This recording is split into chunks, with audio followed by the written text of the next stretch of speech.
How to transfer Picoin in Bitget Wallet.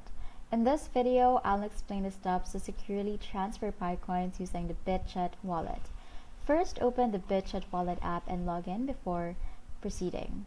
Now, ensure your wallet is properly funded with Picoins. If not, consider depositing Picoins before initiating the transfer.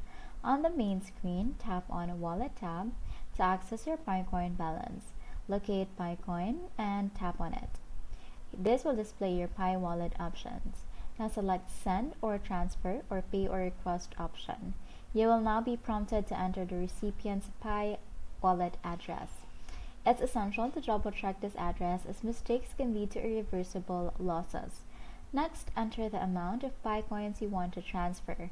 Ensure you're aware of any transaction fees that may apply, as these can affect the final amount received by the recipient. After verifying the address and amount, confirm the transaction by entering your security PIN or completing biometric verification. This step ensures that only you can authorize the transfer. Once the transaction is submitted, it will then be processed on the Pi blockchain. Transfer times may vary, so check your transaction history for updates. If you encounter any issues, consider checking for app updates or reaching out to Bitget's customer support. And that's how you transfer Picoin using Bitget Wallet.